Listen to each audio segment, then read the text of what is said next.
போல் பாக்கிய செல்வம் புவியில் இல்லையே. புவி நிரம்ப பொன் தந்தாலும் இப்பழிக்கு ஈடில்லையே.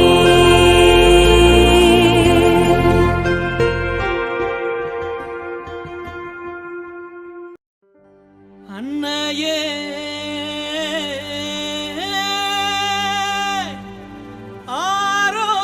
ஆரோக்கியத்தாயே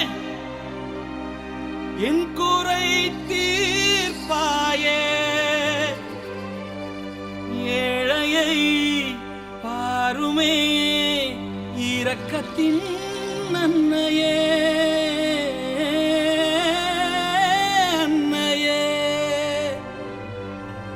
தயை கூர்ந்து பாருமே கருணையின் உள்ளமே, தேவனின் தாயே. அன்னையே எங்கள் அன்னையே ஆரோக்கிய அன்னையே.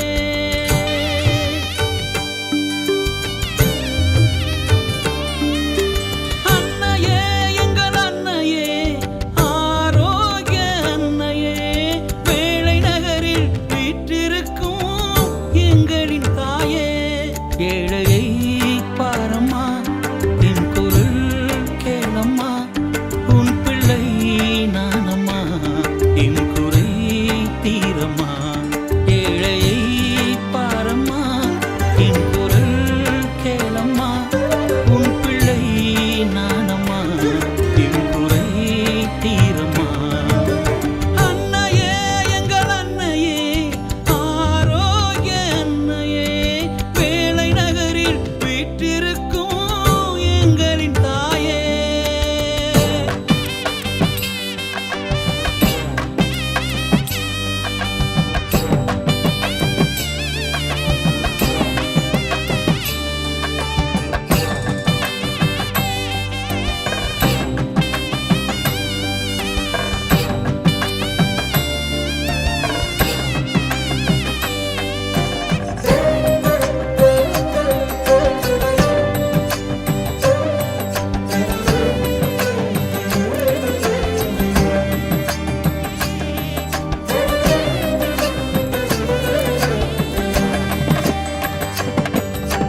திசையை அறியா படகை போல நிலை குலைந்து விழுந்தோம், தாயை இழந்த சேயை போல அன்பை இழந்து அழுதோம்.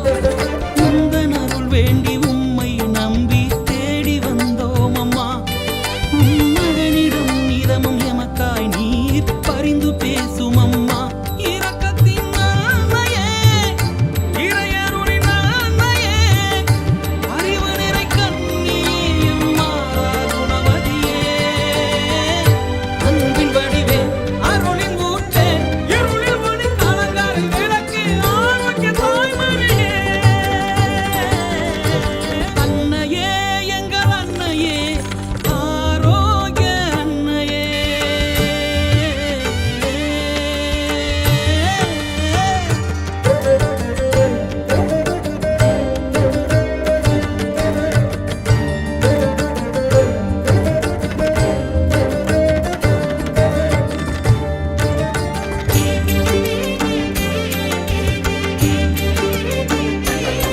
ஜென்ம பாவமின்றி பாவக்கரையும் இன்றி தூய உறவிடமான இறைவன் தாயே, மனித பாவம் போக்க சாவின் தலைகள் நீக்க இறையே சுவை தந்தாயே.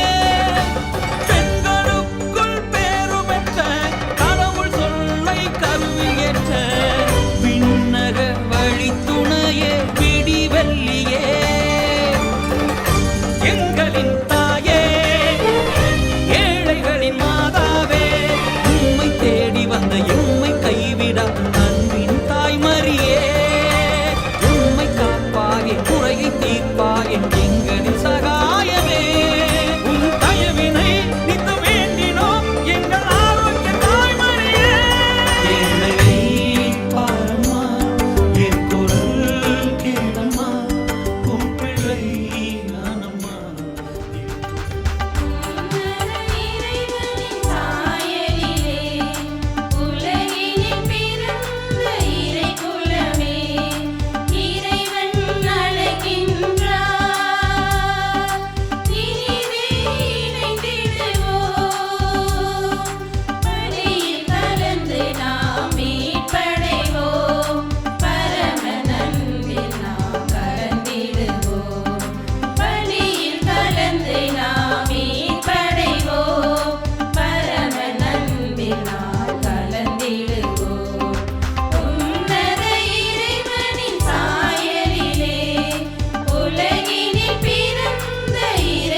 தந்தை மகன் தூயாவியானவரின் பெயராலே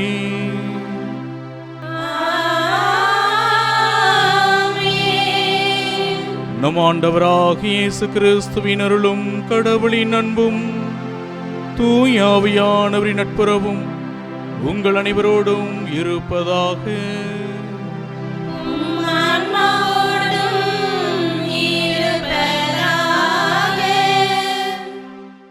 அன்பு இறைமக்களே, மாதா தொலைக்காட்சியின் நேயர்களே, இன்று மே 1 தொழிலாளர்கள் தினத்தில் தொழிலாளர்களின் பாதுகாவலரான புனித சூசையப்பரின் விழாவை திரு அவை மிக சிறப்பாய் கொண்டாடுகின்றது. ஏழையாக பிறந்தாலும் ஏற்றமிகு வாழ்வு வாழ்ந்தவர், துன்பங்கள் வந்தபோதும் தளராமல் உழைப்பில் கண்ணியம் கண்டவர், நம் இறைமகன் இயேசுவின் வளர்ப்பு தந்தையான புனித சூசையப்பர். உழைப்பு என்பது சாபம் அல்ல, இறைவனின் பணியில் பங்கேற்கும் ஒரு புனிதம் என்பதை தன் வாழ்வால் உணர்த்தியவர் அவர். நம் அன்றாட உழைப்பை, நம் குடும்ப பொறுப்புகளை, நாம் செய்கின்ற தொழில்களை மற்றும் நமது வாழ்வை இறைவனின் திருப்பாதத்தில் அர்ப்பணித்து புனித சூசையப்பரின் வழியில் உழைப்பிலும் நேர்மையிலும் நம்பிக்கையிலும் நிலைத்திருக்க இன்றைய திருப்பலியில் இறையருளை வேண்டுவோம். உழைக்கும் மக்களின் வாழ்வில் துன்பங்கள் நீங்கி நியாயமான ஊதியமும் கண்ணியமான வாழ்வும் கிடைக்க உழைப்பின் புனிதத்தை உணர்ந்து புனித சூசையப்பரின் பரிந்துரையால் நாம் அனைவரும் இறைவனின் பணியாளர்களாக நற்செய்தி வாழ்வு வாழ இத்திருப்பலியில் ஜெபிப்போம். சகோதர சகோதரிகளே, இந்த தூய மறை நிகழ்வை நாம் தகுதியோடு கொண்டாடும் பொருட்டு நமது பாவங்களை ஏற்று மனவருத்தப்படுவோம். எல்லாமுள்ள இறைவனிடமும் சகோதர சகோதரிகளே, உங்களிடமும் நான் பாவி என்று ஏற்றுக்கொள்கிறேன். ஏனெனில் என் சிந்தனையாலும் சொல்லாலும் செயலாலும் கடமைகள் தவறியதாலும் பாவங்கள் பல செய்கிறேன். என் பாவமே, என் பாவமே, என் பெரும் பாவமே. ஆகையால் எப்பொழுதும் கன்னியான பரிசுத்த மரியாதையும் வானதூதர்கள் புனிதர் அனைவரையும் சகோதர சகோதரிகளை உங்களையும் நம் தேவனாகிய ஆண்டவரிடம் எனக்காக வேண்டிக் கொள்ள மன்றாடுகிறேன். எல்லாமுள்ள இறைவன் நம் மீது இரக்கம் வைத்து நம் பாவங்களை மன்னித்து நம்மை நிலை வாழ்வுக்கு அழைத்துச் செல்வாராக. ஆமென். ஆண்டவரே, இரக்கமாயிரும். ஆண்டவரே, இரக்கமாயிரும். கிறிஸ்துவே, இரக்கமாயிரும். கிறிஸ்துவே, இரக்கமாயிரும். ஆண்டவரே, இரக்கமாயிரும்.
இறைவா, அனைத்தையும் உருவாக்கியவரே, மனிதர் உழைக்க வேண்டும் என்னும் நெறியை வகுத்துள்ளீர்.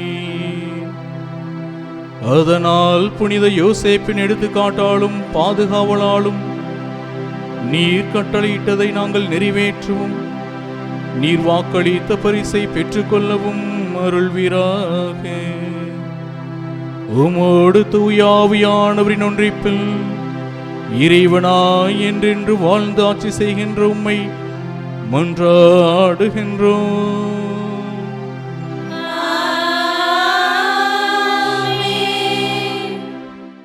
தொடக்க நூலிலிருந்து வாசகம். அதிகாரம் 1. இறை வார்த்தை 26 முதல் அதிகாரம் 2, 3 இறை வசனம் முடிய.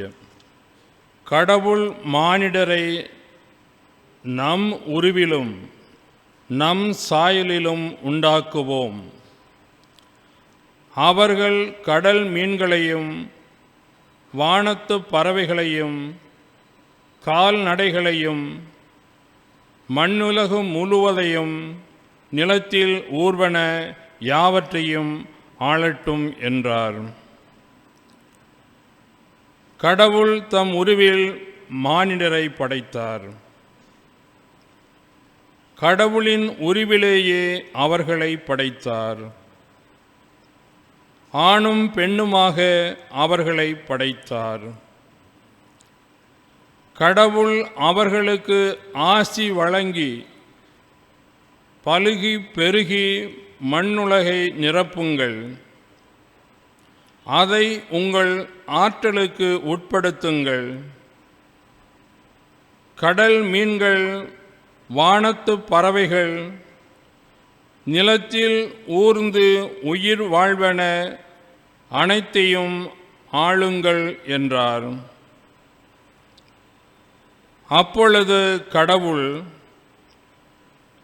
மண்ணுலகெங்கும் உள்ள விதை தரும் செடிகள், பழ மரங்கள் அனைத்தையும் உங்களுக்கு நான் கொடுத்துள்ளேன். இவை உங்களுக்கு உணவாகட்டும். எல்லா காட்டு விலங்குகள், வானத்து பறவைகள், நிலத்தில் ஊர்வன ஆகிய அனைத்து உயிரினங்களுக்கும் பசுமையான செடிகள் அனைத்தையும் நான் உணவாக தந்துள்ளேன் என்றார். அது அவ்வாறே ஆயிற்று. கடவுள் தாம் உருவாக்கிய அனைத்தையும் நோக்கினார். அவை மிகவும் நன்றாய் இருந்தன. மாலையும் காலையும் நிறைவுற்று 6ஆம் நாள் முடிந்தது. விண்ணுலகும் மண்ணுலகும் அவற்றில் உள்ள அமைப்புகள் அனைத்தும் உருவாக்கப்பெற்று நிறைவேறின.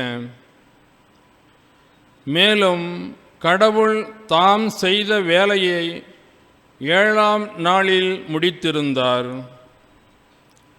அவர் தாம் செய்த வேலைகள் அனைத்தையும் நிறைவு பெற செய்து 7ஆம் நாளில் ஓய்ந்திருந்தார். கடவுள் 7ஆம் நாளுக்கு ஆசி வழங்கி அதை புனிதப்படுத்தினார். ஏனெனில் கடவுள் தாம் செய்த படைப்பு வேலைகள் அனைத்தையும் நிறைவு பெற செய்து அந்நாளில் தான் ஓய்ந்திருந்தார். ஆண்டவரின் அருள்வாக்கு. இறைவனுக்கு நன்றி. நீங்கள் பாட வேண்டிய பதிலுரை: ஆண்டவரே, நாங்கள் செய்பவற்றில் வெற்றி அருளும்.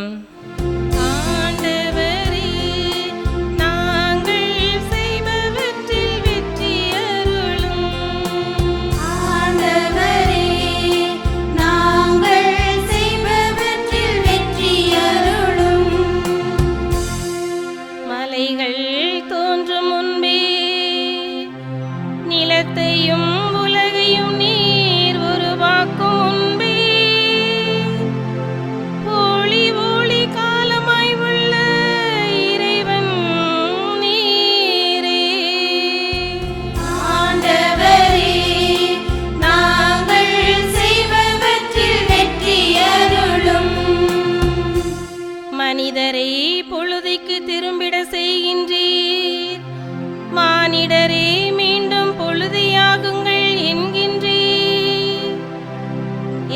ஏனெனில் 1000 ஆண்டுகள் உம் பார்வையில் கடந்து போன நேற்றைய நாள் போலவும் இரவின் ஒரு சாமம் போலவும் உள்ளன.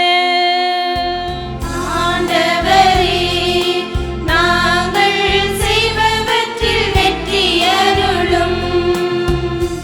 எங்கள் வாழ்நாள்களை கணிக்க எங்களுக்கு கற்பியும். அப்பொழுது ஞானமிகு உள்ளத்தை பெற்றிடுவோம். ஆண்டவரே, திரும்பி வாரும். எத்துணை காலம் இந்நிலை உம் ஊழியருக்கு இரக்கம் காட்டும். ஆண்டவரே, நாங்கள் செய்பவற்றில் வெற்றி அருளும். காலைதோறும் உமது பேரன்பால் எங்களுக்கு நிறைவழியும். அப்பொழுது வாழ்நாளெல்லாம் நாங்கள் களி கூர்ந்து மகிழ்வோம். உம்மடியார் மீது உம் செயலும் அவர் மைந்தர் மீது உமது மாட்சியும் விளங்க செய்யும். ஆண்டவரே, நாங்கள் செய்பவற்றில் வெற்றி அருளும். அல்லேலூயா, அல்லேலூயா, அல்லேலூயா, அல்லேலூயா, அல்லேலூயா, அல்லேலூயா, அல்லேலூயா. ஆண்டவர் போற்றி போற்றி, ஆண்டவர் போற்றி போற்றி. நாளும் நம்மை அவர் தாங்கிக் கொள்கின்றார். இறைவனே நம் மீட்பு. அல்லேலூயா, அல்லேலூயா, அல்லேலூயா, அல்லேலூயா, அல்லேலூயா, அல்லேலூயா, அல்லேலூயா. ஆண்டவர் உங்களோடு இருப்பாராக. உம் ஆன்மாவோடும் இருப்பாராக. மத்தேயு எழுதிய நற்செய்தியிலிருந்து வாசகம். ஆண்டவரே, மாட்சி உமக்கே. அக்காலத்தில் இயேசு தமது சொந்த ஊருக்கு வந்து அங்குள்ள தொழுகை கூடத்தில் அவர்களுக்கு கற்பித்தார். அதை கேட்டவர்கள் வியப்பில் ஆழ்ந்தார்கள். அவர்கள், எங்கிருந்து இந்த ஞானம் இவருக்கு வந்தது? எப்படி இந்த வல்ல செயல்களை செய்கிறார்? இவர் தச்சருடைய மகன் அல்லவா? இவருடைய தாய் மரியா என்பவர்தானே? யாக்கோப்பு, யோசேப்பு, சீமோன், யூதா ஆகியோர் இவருடைய சகோதரர் அல்லவா? இவர் சகோதரிகள் எல்லோரும் நம்மோடு இருக்கிறார்கள் அல்லவா? பின் இவருக்கு இவையெல்லாம் எங்கிருந்து வந்தன என்றார்கள். இவ்வாறு அவரை ஏற்றுக்கொள்ள அவர்கள் தயங்கினார்கள். இயேசு அவர்களிடம், தம் சொந்த ஊரிலும் வீட்டிலும் தவிர மற்றெங்கும் இறைவாக்கினர் மதிப்பு பெறுவர் என்றார். அவர்களுக்கு நம்பிக்கை இல்லாததால் அவர் அங்கு பல வல்ல செயல்களை செய்யவில்லை. ஆண்டவரின் அருள்வாக்கு. இறைவனுக்கு நன்றி. ஆண்டவர் இயேசு கிறிஸ்துவில் அன்பிற்குரிய சகோதர சகோதரிகளே, புனித யோசேப்புடைய விழாவை சிறப்பித்துக் கொண்டிருக்கின்ற இந்த தருணத்தில் உங்கள் அனைவருக்கும் இந்த விழா வாழ்த்துக்களை தெரிவித்துக் கொள்ளுகின்றேன். புனித யோசேப்பு நேர்மையாளர் என்பது அவருக்கு கொடுக்கப்பட்ட ஒரு அடையாளம். இறைவன் அவரை மகிமை செய்ததின் ஒரு சான்று. இப்படிப்பட்ட புனித யோசேப்பு அவர்கள் ஒரு அருமையான வாழ்க்கை பாடத்தை நம் ஒவ்வொருவருக்கும் கற்றுக் கொடுத்திருக்கின்றார்கள். அவருடைய வாழ்க்கையை சற்று கூர்ந்து நோக்குகின்ற பொழுது பின்வரும் இந்த வரிகள் அவருக்கு உரியதாக அமையும். ஒளியும் இருளும் இணைந்ததுதான் ஒரு நாள், வண்ணமும் வெற்றிடமும் இணைந்ததுதான் ஒரு ஓவியம், சப்தமும் அமைதியும் இணைந்ததுதான் ஒரு இசை, வாழ்வும் மௌனமும் இணைந்ததுதான் யோசேப்பு என்று கூறும் அளவிற்கு அவருடைய வாழ்க்கை இறைவனை மட்டுமே மையப்படுத்திய ஒரு வாழ்க்கையாக அமைந்தது. அப்படிப்பட்ட புனித யோசேப்பு அவர்கள் நமக்கு அருமையான வாழ்க்கையின் சிந்தனைகளை கொடுக்கின்றார். நாம் எவ்வாறு இறைவனுக்கு உகந்த வாழ்க்கையை வாழ வேண்டும் என்பதற்கு. ஒரு சிறிய நிகழ்வு. ஒரு பெரிய தொழிலதிபரிடம் பேட்டி கண்டார்கள். நீங்கள் மகிழ்ச்சியாக இருப்பதற்கு உரிய காரணம் என்ன? உங்கள் வாழ்க்கையில் உண்மையான மகிழ்ச்சியை நீங்கள் எங்கு உணர்ந்தீர்கள்? உண்மையான மகிழ்ச்சி என்றால் என்ன என்ற கேள்விகளை முன்னிலைப்படுத்தினார்கள். அப்போது அந்த தொழிலதிபர் அழகா சொன்னார், ஒரு முறை என்னுடைய நண்பர் என்னை சந்திக்க வந்தார். அப்பொழுது அவர் என்னிடத்தில் கேட்டார், இத்தனை நல்ல காரியங்களெல்லாம் நீ செய்யறியே, நான் ஒரு உதவி கேட்பேன், அதை செய்வியா அப்படின்னு சொன்னார். அந்த நண்பரிடம் அந்த தொழிலதிபர் சொன்னாராம், உடனடியாக நான் செய்கின்றேன், நீ எதை கேட்டாலும் நான் செய்கின்றேன் என்று கூறி. அப்போ அந்த தொழிலதிபருடைய நண்பர் கேட்டாராமா, எனக்கு தெரிந்த ஒரு இல்லம் இருக்கின்றது, அங்குள்ள குழந்தைகளுக்கு வீல் சேர் வாங்கி தரணும், ஒரு 100 வீல் சேர் வாங்கி தரணும், அதை நீ தான் வாங்கி தரணும் அப்படின்னு சொல்லியிருக்கார். இவ்வளவுதானா? உடனடியாக தருகிறேன் அப்படின்னு சொல்லி அந்த செக்கை எடுத்து சைன் போட்டு நீ எவ்வளவு தொகை வேண்டாலும் எடுத்துக்கொள் என்று அந்த செக்கை கொடுத்திருக்கிறார். அப்போ அந்த தொழிலதிபருடைய நண்பர் கூறினார், இந்த பணத்தை நான் எடுத்துச் செல்வது பெரிய காரியம் அல்ல, என்னுடைய விருப்பம் என்னவென்றால் நீ என்னோடு வர வேண்டும், உன் கையால் அந்த பொருள்களை வீல் சேர்கள் அந்த குழந்தைகளுக்கு நீ கொடுக்கணும், இது என்னுடைய ஒரு ரெக்வெஸ்ட் அப்படின்னு சொல்லி அந்த நண்பர் கேட்டாராம். இவர் எவ்வளவோ மறுத்திருக்கின்றார், இருந்தாலும் தன்னுடைய நண்பர் கேட்டாரே என்பதற்காக அந்த இல்லத்திற்கு செல்லுகின்றார். அந்த குழந்தைகளுக்கெல்லாம் வீல் சேரை வாங்கி கொடுக்கிறாரு. அந்த குழந்தைகள் எல்லாம் அந்த வீல் சேரை பெற்றவுடன் மகிழ்ச்சியாக அதில் அமர்ந்து பயணிக்கின்றார்கள். மகிழ்ச்சியிலும் மகிழ்ச்சியாக இருக்கின்றார்கள், பெருமகிழ்ச்சியோடு இருக்கின்றார்கள். அதை பார்த்ததும் இவருக்கு பேரானந்தம்.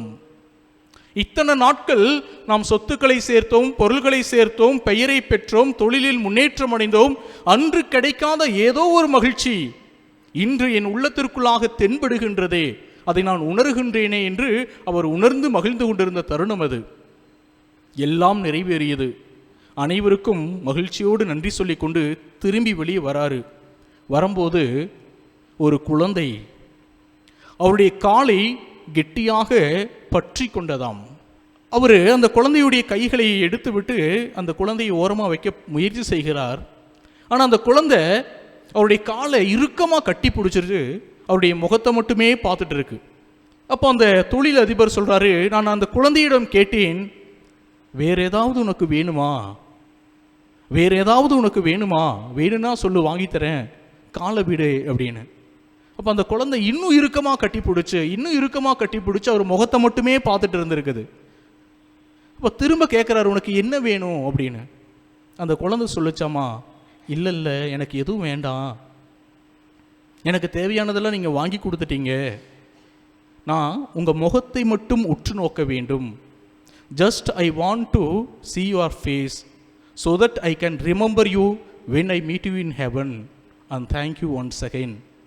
அதாவது உங்களுடைய முகத்தை மட்டுமே நான் உற்று பார்க்க வேண்டும், அதை என் உள்ளத்தில் பதிய வைக்க வேண்டும், அப்பொழுதுதான் உங்களை விண்ணகத்தில் நான் பார்க்கின்ற பொழுது கண்டுகொண்டு திரும்பவும் ஒரு முறை உங்களுக்கு நன்றி சொல்ல முடியும், அந்த வாய்ப்பை நான் பெறுவேன் என்று அந்த குழந்தை கண்ணீரோடு கூறியதாம். அப்போ அந்த தொழிலதிபர் சொல்றாரு, என் வாழ்க்கையில் நான் பெற்ற மகிழ்ச்சி என்பது இதுதான். இந்த மகிழ்ச்சி நிரந்தரமானது, நிலையானது, முடிவு பெறாதது, தற்காலிகமானது அல்ல. ஒவ்வொரு மனிதர்களுமே இந்த மகிழ்ச்சியை நாம் கண்டுகொள்ள முடியும் என்பதை அன்று நான் உணர்ந்து கொண்டேன். என் வாழ்க்கையில் நான் பெற்றுக்கொண்ட உண்மையான மகிழ்ச்சியின் தருணம் அதுதான் என்று கூறினாராம். அன்பிற்குரியவர்களே, இன்று நீங்களும் நானும் சிறப்பித்துக் கொண்டிருக்கின்ற தாயாம் திரு அவையோடு கூட இணைந்து விழா எடுத்துக் கொண்டிருக்கின்ற புனித யோசேப்பு அவர்கள் இந்த அருமையான வாழ்க்கை பாடத்தை கற்றுக் கொடுக்கின்றார். ஒவ்வொரு மனிதனிலும் அந்த மகிழ்ச்சியை கண்டுகொள்ள முடியும். மௌனத்தின் வழியாகவும் இறை பிரசனத்தை, உடனிருப்பை அறிந்து கொள்ள முடியும் என்பதை தனது வாழ்க்கையில் எண்பித்து காட்டியவர் நம் புனிதர். அவருடைய வாழ்க்கையில் நாம் பார்க்கின்றோம், இறைவனுடைய மீட்பின் பயணத்தில் அவர் முக்கியமான பங்கு வகிக்கின்றார். நம்ம சொல்லுவோம், திருவிவிலியத்தில் அவரை பற்றி மிகவும் குறைவாக தான் சொல்லப்பட்டிருக்கின்றது, அவர் எங்கேயுமே பேசலை, அதிகமாக முக்கியத்துவம் பெறாத நபர், ஆனால் சிறப்பு வாய்ந்த நபர் என்று சொல்லுவோம். ஆனால் சற்று நற்செய்தியை நாம் கூர்ந்து நோக்கினோம் என்றால், புதிய ஏற்பாட்டின் துவக்கமே இவரில்தான் முழுமை பெறுகின்றது. காரணம் என்ன தெரியுங்களா? ஆண்டவர் இயேசு கிறிஸ்து புதிய ஏற்பாட்டின் முழுமை. ஆனால் அந்த இயேசு கிறிஸ்துவின் வருகையின் நோக்கம் யாருக்கு அறிவிக்கப்பட்டது? மத்தேயு நற்செய்தி 1வது அதிகாரம் 21வது இறைவசனம். புனித யோசேப்புக்கு தான் அந்த செய்தி வழங்கப்பட்டது. ஆகவே யோசேப்பு மிகவும் குறுகிய இடத்தில் மட்டும் இடம்பெறவில்லை, நற்செய்தியில் முதன்மையாக முதலிடம் பெறுகின்றார். அப்படிப்பட்ட யோசேப்புடைய வாழ்க்கை 5 வகையான பயணங்களை முன்னிலைப்படுத்திய ஒரு வாழ்க்கையாக விவிலியத்தில் நாம் பார்க்கிறோம் அவருடைய வாழ்க்கையை. முதலில் அவருடைய வாழ்க்கை பயணம் கீழ்ப்படிதல் நிறைந்த ஒரு பயணம். நாசரேத்திலிருந்து பெத்லஹேமுக்கு போறாரு. அங்க அவருடைய கீழ்ப்படிதல் நிறைந்த வாழ்க்கையை பார்க்கலாம். சட்டத்தின் திட்டங்களை நிறைவேற்றுவதற்காகவும் தன்னுடைய மனைவியை அழைத்து கொண்டு அங்கு செல்லுகின்றார் அன்னை மரியாளோடு. அன்னை மரியாள் கருவுற்று இருக்கின்றார், குழந்தை பெறுகின்ற நிலையில் இருக்கின்றார். அந்த பயணத்தை இறைவனுடைய திட்டத்திற்கேற்ப கீழ்ப்படிதலோடு கூட அவர் மேற்கொள்கின்றார் என்று நாம் பார்க்கின்றோம். அப்போ போகும்போது சத்திரத்தில் இடமில்லை என்று சொல்லுகிறார்கள். அங்கே அவர் எதுவுமே பேசலை, அமைதியாக இருந்தார், மௌனம். நாங்கள் யாரு தெரியுமா? இவங்க வயிற்றில் இருக்க குழந்தை யாரு தெரியுமா? நாங்கள் யாரால் வழிநடத்தப்படுகின்றோம் தெரியுமா என்றெல்லாம் பெருமைப்படவில்லை.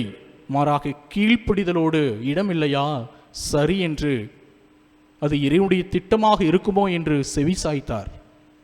2வது பயணம் பராமரிக்கும் பயணம், பில்கிரிமேஜ் ஆஃப் ப்ராவிடன்ஸ் என்று கூறுவார்கள். உடனடியாக இந்த குழந்தையை எடுத்துக்கொண்டு எகிப்திற்கு செல் என்று சொன்ன பொழுது புனித யோசேப்பு மௌனமா, அமைதியாக, இறைவனை பராமரிக்கின்ற ஒரு கரமாக அந்த குழந்தையோடு அந்த தாயும் அழைத்து கொண்டு செல்கின்றார். இறைவன் என்னை பராமரிப்பார், ஆகவே இறைவன் கொடுத்த பொறுப்பை நான் உணர்ந்து இவர்களை நான் பராமரிக்க வேண்டும் என்று பராமரிக்கும் பயணத்தை அவர் மேற்கொண்டார் என்று விவிலியத்தில் நாம் பார்க்கின்றோம். 3வதாக மௌனத்தின் பயணம். எகிப்திலிருந்து திரும்ப நாசரேத்திற்கு போங்க அப்படின்னு சொல்றாங்க. அங்க போய் நம்ம என்ன செய்ய போறோம், என்ன தொழில் செய்ய போறோம்? எனக்கு தெரிஞ்சது தச்சன் வேலை மட்டும்தானே. அந்த ஊரில் திரும்பவும் போய் என்ன செய்ய போற, எந்த ஒரு கேள்வியும் கேட்கவில்லை, சிந்திக்கவில்லை. மௌனத்தோடு அந்த பயணத்தை மேற்கொண்டார். ஆகவே அந்த அருமையான ஒரு குடும்பத்தை திருக்குடும்பமாக மாற்றினார் என்று பார்க்கின்றோம் நாசரேத்தில். காரணம், அந்த மௌனத்தின் பயணம் நமது வாழ்க்கையின் பயணமாக மாற வேண்டும் என்பதை கற்றுக் கொடுக்கின்றார். 4வது பயணம் தாழ்ச்சியின் பயணம். நாசரேத்திலிருந்து எருசலேம் போறாங்க ஆலயத்துக்கு. அங்க போயிட்டு அந்த விழா முடிந்த பின்பு திரும்பி வருகின்றார்கள். திரும்பி வருகின்ற பொழுது மகனை காணவில்லை. தாயும் வளர்ப்பு தந்தையாக யோசேப்பும் பதறுகின்றார்கள். திரும்பவும் எருசலேம் ஆலயத்துக்கு போறாங்க. போனப்போ அன்னை மரியாள் என்ன தெரியுங்களா சொன்னாங்க? உன் தந்தையும் நானும் உன்னை தேடிக்கொண்டிருந்தோமே. அன்னை மரியாள் பாருங்க, நானும் உன் தந்தையும் என்று சொல்லவில்லை, உன் தந்தையும் நானும் உன்னை தேடிக்கொண்டிருந்தோமே. காரணம், அன்னை மரியாள் அறிந்திருந்தார்கள் யோசேப்பு எவ்வளவு தாழ்ச்சியானவர் என்று. ஆகவே இறைவனின் தாயாகிய அன்னை மரியாள் அந்த யோசேப்பை முன்னிலைப்படுத்துகின்றார்கள். தன்னைத்தான் தாழ்த்துவோர் உயர்த்தப்பெறுவோர் என்ற இறைவார்த்தை அங்கு புத்துயிர் பெறுகின்றது. இறுதியாக நம்பிக்கையின் பயணம். இந்த யோசேப்பு மேற்கொண்ட பயணம் நம்பிக்கையின் பயணம். இந்த நம்பிக்கையின் பயணத்திற்கு முக்கிய காரணம் அவர் இறைவன் மீது கொண்டுள்ள அச்சம். அந்த அச்சம் என்பது பயம் அல்ல, ரெவரன்ஷியல் ஃபியர் அப்படின்னு சொல்லுவாங்க. கடவுள் மீது கொண்ட பற்றுறுதி மிக்க ஒரு பாசம், அதுதான் அச்சம். கடவுளை பார்த்து பயப்படுறது ஆண்டவர் விரும்ப மாட்டார். அஞ்சாதீர்கள், கலங்காதீர்கள், திகையாதீர்கள் என்று சொல்லக்கூடிய தெய்வம் அவரை பார்த்து நம்மெல்லாம் பயப்படணும் அப்படின்னு விரும்ப மாட்டார். மாறாக பற்றுறுதி மிக்க ஒரு பாசம்தான் இறை அச்சம் என்பது. அந்த இறை அச்சத்தை யோசேப்பிடம் காணலாம். அவருடைய இறையச்சம் மிக்க வாழ்க்கை அவரை இன்னும் மேன்மைப்படுத்தியது. இறை அச்சத்தை முன்னிலைப்படுத்தினார். ஆகவே இறைவன் அவரை மேன்மைப்படுத்தினார். அன்புக்குரியவர்களே, இன்றைய நாளில் நாமும் புனித யோசேப்பை போல நமது வாழ்க்கையை பகிர்ந்தளிக்கின்ற மனிதர்களாக வாழ வேண்டும். பகிர்ந்தளிப்பு என்பதுதான் இறைவன் விரும்புகின்ற மீட்பின் செயல். அன்புக்குரியவர்களே, இந்த பகிர்வு வாழ்க்கையை புனித யோசேப்பிடமிருந்து நாம் கற்றுக்கொள்ள முடியும். நாமும் பகிர்வோம், நற்செய்தியின் சாட்சிகளாக, சான்றுகளாக மாறுவோம். இறைவன் நம் ஒவ்வொருவரையும் ஆசீர்வதிப்பாராக. நம் ஒவ்வொருடைய மன்றாட்டுகளையும் விண்ணப்பங்களையும் உள்ளத்தின் ஏக்கங்களையும் இறைவனுடைய பிரசன்னத்தில் நாம் ஒப்பு கொடுத்து மன்றாடுவோம். அன்பே உருவான இறைவா, எம் திருத்தந்தை, ஆயர்கள், குருக்கள், துறவரத்தார் அனைவரையும் ஆசீர்வதித்து உமது அன்பில் இறை மக்களை வழிநடத்த அருள் தர வேண்டுமென இறைவா உம்மை தாழ்மையுடன் மன்றாடுகின்றோம். ஆண்டவரே, எங்கள் மன்றாட்டை கேட்டருளும். உழைக்க மனமில்லாதவன் உண்ணலாகாது என்பதற்கேற்ப உழைக்கும் எண்ணம் கொண்ட நல்ல தலைவரை தேர்ந்தெடுத்து தந்து எமது நாட்டின் உழைப்பாளர்கள், விவசாயிகள் மற்றும் அனைத்து துறை ஊழியர்களும் நேர்மையுடனும் மகிழ்வுடனும் அர்ப்பணிப்புடனும் உழைத்து வாழ அருள் புரிய வேண்டுமென்று இறைவா உம்மை மன்றாடுகிறோம். ஆண்டவரே, எங்கள் மன்றாட்டை கேட்டருளும். என்றென்றும் பேரன்பை நிலையாக கொண்டுள்ள தந்தையே, புனித சூசையப்பரின் குணநலன்களான நேர்மை, உண்மை, பகிர்வு மனப்பான்மை, கடின உழைப்பு போன்ற பண்புகளால் தொழிலாளர்கள் ஆகிய நாங்கள் மற்றவர்களுக்கு எடுத்துக்காட்டாய் திகழ வேண்டும் என்று இறைவா உம்மை தாழ்மையுடன் மன்றாடுகின்றோம். ஆண்டவரே, எங்கள் மன்றாட்டை கேட்டருளும். புனித யோசேப்பை முன்மாதிரியாக கொண்டு நம் குடும்பங்கள் உழைப்பின் மேன்மை உணர்ந்து அன்புடனும் ஒற்றுமையுடனும் வாழவும், வறுமை மற்றும் கஷ்டங்களை இறைத்துணை கொண்டு எதிர்கொள்ளும் மனவலிமை அருள வேண்டும் என்று இறைவா உம்மை மன்றாடுகின்றோம். ஆண்டவரே, எங்கள் மன்றாட்டை கேட்டருளும். நம் அவருடைய தனிப்பட்ட தேவைகளுக்காய் மௌனமாய் ஜெபிப்போம். என்றும் வாழுகின்ற எல்லாம் வல்ல இறைவா, இறை நம்பிக்கையோடு நாங்கள் ஒப்பு கொடுத்திருக்கின்ற ஒவ்வொரு மன்றாட்டுகளையும் நிறைவாக ஏற்று ஆசீர்வதிப்பீராக. எங்கள் ஆண்டவராகிய கிறிஸ்து வழியாக உம்மை பார்த்து மன்றாடுகின்றோம். ஆமென்.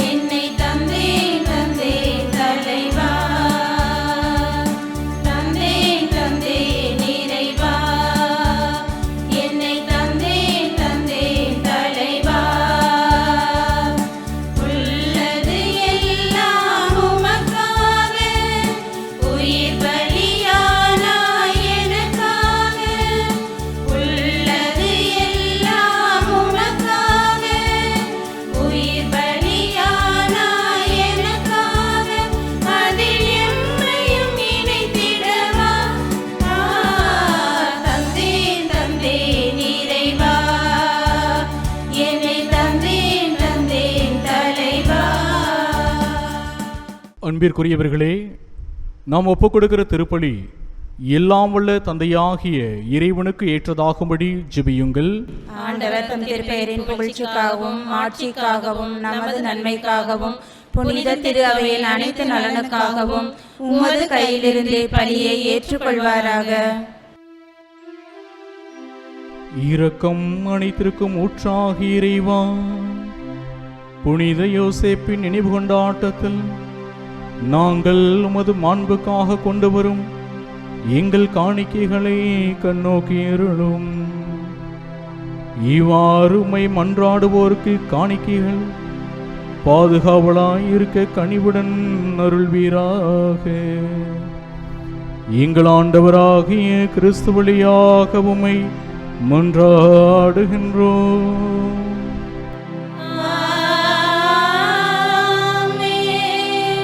ஆண்டவர் உங்களோடு இருப்பாராக.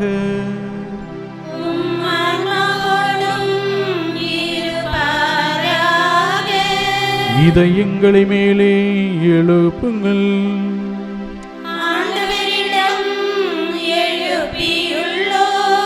நம் இறைவனாகிய ஆண்டவருக்கு நன்றி கூறுவோம். அதுவே தகுதியும் நீதியும் ஆனது. ஆண்டவரே, தூயவரான தந்தையே, என்றென்றுமுள்ள எல்லாம் உள்ள இறைவா, இந்நாளும் இவ்விடத்திலும் நாங்கள் உமக்கு நன்றி செலுத்துவதும் புனித யோசேப்பின் நினைவு கொண்டாட்டத்தில் தக்க புகழரை சாட்சியுமை ஏற்றி போற்றுவதும் மெய்யாகவே தகுதியும் நீதியுமாகும். எங்கள் கடமையும் மீட்புக்குரிய செயலும் ஆகும். நேர்மையாளராகிய அவரை கடவுளின் தாயாகிய கன்னி மரியாவுக்கு கணவராக தந்தருளினீர். தூய ஆவி நிழலிட்டதால் அந்த அன்னை கருத்தரித்த உம்முடைய ஒரே திருமகனாகிய எங்கள் ஆண்டவர் இயேசு கிறிஸ்துவுக்கு தந்தையைப் போல இருந்து காப்பாற்றும் வண்ணம் நம்பிக்கையும் முன்மதியுமுள்ள பணியாளர் என அவரை உமது குடும்பத்திற்கு தலைவராக ஏற்படுத்தினீர். கிறிஸ்து வழியாகவே உமது மாண்பை வானதூதர் புகழ்கின்றனர். தலைமை தாங்குவோருமை வழிபடுகின்றனர். அதிகாரம் செலுத்துவோர் உம் திருமுன் நடுங்குகின்றனர். வானங்களும் அவற்றுள்ள ஆற்றல்களும் சேராஃபீன்களும் ஒன்று கூடி அக்களித்து கொண்டாடுகின்றனர். அவர்களோடு எங்கள் குரலையும் சேர்த்து கொள்ளுமாறு நாங்களுமை தாழ்மையுடன் இறைஞ்சி புகழ்ந்து சொல்வதாவது:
ஆண்டவரே, நீர் மெய்யாகவே தூயவர், தூய்மை அனைத்திற்கும் ஊற்று.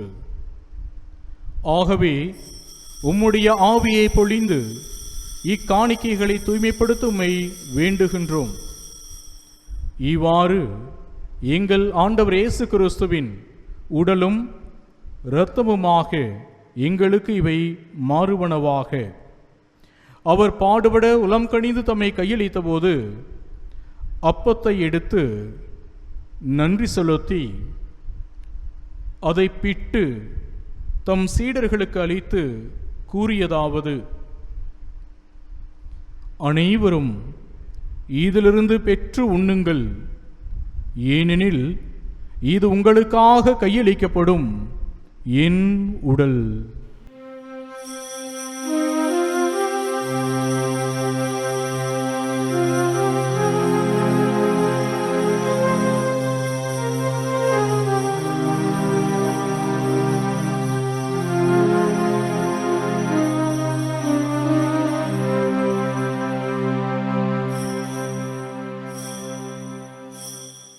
அவ்வண்ணமே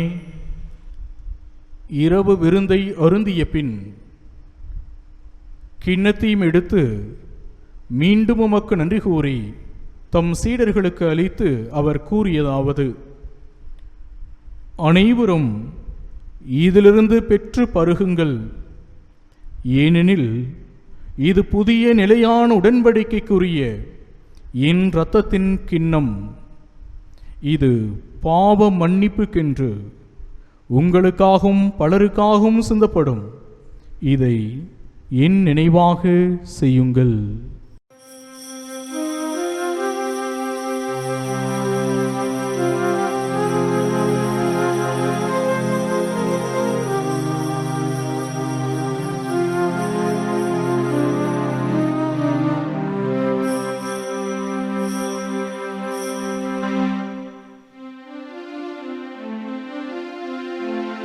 நம்பிக்கையின் மறைபொருள்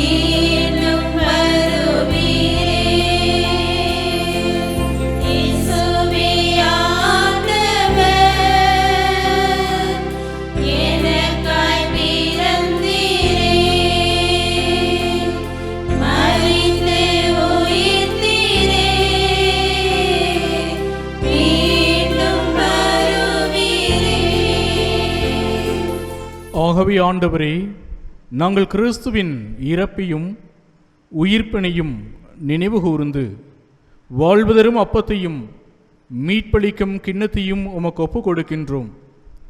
உம் திருமுன் நின்று உமக்கு ஊழியம் புரிய தகுந்தவர்கள் என எங்களை ஏற்றுக்கொண்டீர். எனவே உமக்கு நன்றி செலுத்துகின்றோம். மேலும் கிறிஸ்துவின் உடலிலும் இரத்தத்திலும் பங்கு கொள்ளும் எங்களை தூய ஆவியார் ஒன்று சேர்க்க வேண்டுமென உம்மை தாழ்மையுடன் மன்றாடுகின்றோம். ஆண்டவரே, உலகெங்கும் பரவியிருக்கும் அது திரு அவையை நினைவு கூர்ந்தருளும். எங்கள் திருத்தந்தையிலேயோ எங்கள் ஆயர் தாமஸ் அக்வினஸ் எல்லா திருநிலையினராகிய அனைவரோடும் உமது திரு அவை அன்பில் நிறைவு பெற செய்தருளும். மேலும் உயிர்த்தலும் எதிர்நோக்குடன் துயில் கொள்ளும் எங்கள் சகோதர சகோதரிகளையும் இறந்தோர் அனைவரையும் இரக்கத்துடன் நினைவு கூர்ந்து உமது திருமுக ஒளியினுள் ஏற்றருளும். எங்கள் அனைவர் மீதும் இரக்கமாயிரும். கடவுளின் கன்னித்தாயாகிய புனித மரியா, அவருடைய கணவராகிய புனித யோசேப்பு, புனித திருத்தூதர்கள், இவ்வுலகில் உமக்கு உகந்தவராய் இருந்தோராகிய புனிதர் அனைவருடனும் நாங்கள் நிலை வாழ்வில் பங்கு கொள்ளும் தகுதி பெற்று உம் திருமகன் இயேசு கிறிஸ்து வழியாக உம்மை புகழ்ந்தேத்தும் வரமருள உம்மை மன்றாடுகின்றோம். இவர் வழியாக இவரோடு இவரில் எல்லாம் வல்ல இறைவனாகிய தந்தையே, தூயாவியானவரின் ஒன்றிப்பில் எல்லா புகழும் மாட்சியும் என்றென்றும் உமக்கு உரியதே.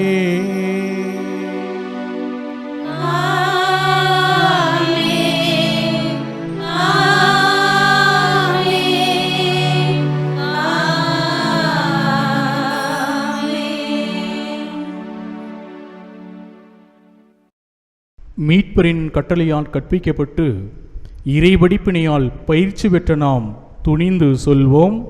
விண்ணுலகில் இருக்கிற எங்கள் தந்தையே, உமது பெயர் தூயதென போற்ற பெறுக. உமது ஆட்சி வருக. உமது திருவுளம் விண்ணுலகில் நிறைவேறுவது போல மண்ணுலகிலும் நிறைவேறுக. எங்கள் அன்றாட உணவை இன்று எங்களுக்கு தாரும். எங்களுக்கு எதிராக குற்றம் செய்வோரை நாங்கள் மன்னிப்பது போல எங்கள் குற்றங்களை மன்னியும். எங்களை சோதனையில் உட்படுத்தாதேயும், தீமையிலிருந்து எங்களை விடுவித்தருளும். ஆண்டவரே, தீமை அனைத்திலிருந்தும் எங்களை விடுவித்து எங்கள் வாழ்நாளில் அமைதியை கனிவுடன் அருளுமை மன்றாடுகின்றோம். உமது இரக்கத்தின் உதவியால் நாங்கள் பாவத்திலிருந்து எப்போதும் விடுதலை பெற்று யாதொரு கலக்கமுமின்றி நலமாயிருப்போமாக. நாங்கள் எதிர்நோக்கியிருக்கும் பேரின்பத்திற்காகவும் மீட்பராகிய இயேசு கிறிஸ்துவின் வருகைக்காகவும் காத்திருக்கின்றோம். ஏனெனில் ஆட்சியும் வல்லமையும் மாட்சியும் என்றென்றும் உமது. ஆண்டவராகிய இயேசு கிறிஸ்துவே, அமைதியை உங்களுக்கு விட்டுச் செல்லுகின்றேன், என் அமைதியை உங்களுக்கு அளிக்கின்றேன் என்று உம் திரு தூதர்களுக்கு மொழிந்தீரே. எங்கள் பாவங்களை பாராமல் உமது திரு அவையின் நம்பிக்கையை கண்ணோக்கி உமது திருவுளத்திற்கு ஏற்பதற்கு அமைதியும் ஒற்றுமையும் அளித்தருள்வீராக. என்றென்று வாழ்ந்து ஆட்சி செய்கின்றவர் நீரே. ஆமென். ஆண்டவருடைய அமைதி உங்கள் அனைவரோடும் இருப்பதாக. உம் ஆன்மாவோடும் இருப்பதாக. இறைவன் தருகின்ற அமைதியை ஒருவர் மற்றவரோடு மகிழ்வோடு பகிர்ந்து கொள்வோம்.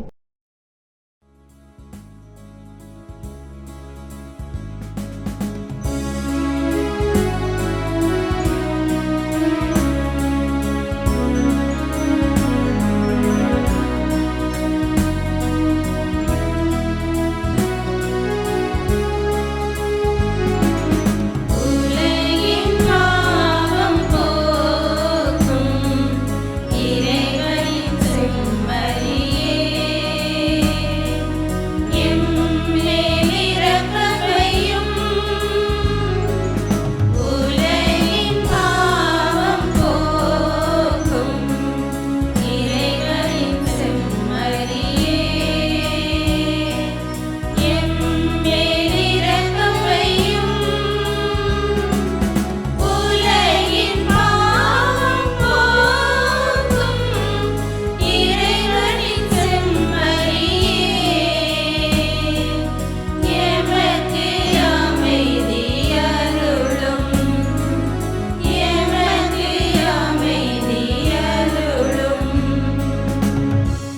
இதோ இறைவனின் செம்மறி, இதோ உலகின் பாவங்களை போக்குபவர்.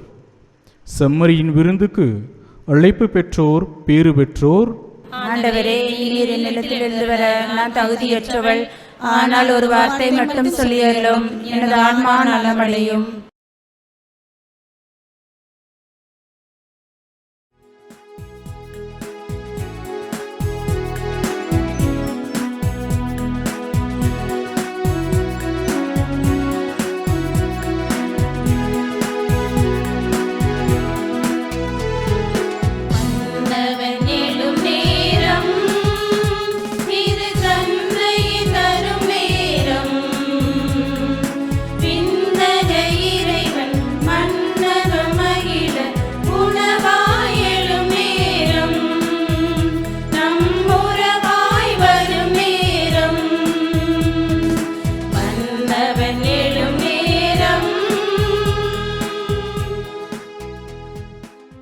ஜெபிப்போமாக.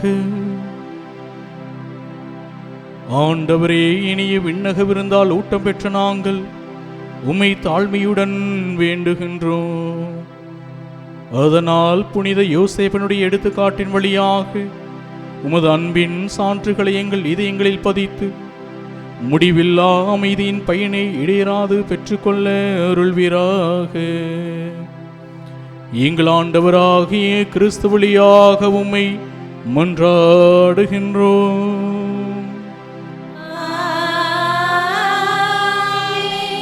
ஆண்டவர் உங்களோடு இருப்பாராக.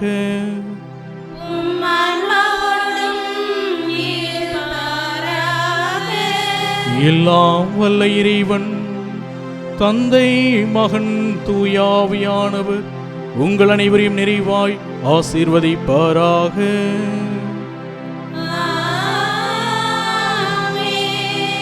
உயிர்ப்பின் சாட்சிகளாய் வாழ சென்று வாழுங்கள். திருப்பலி நிறைவேறிற்று.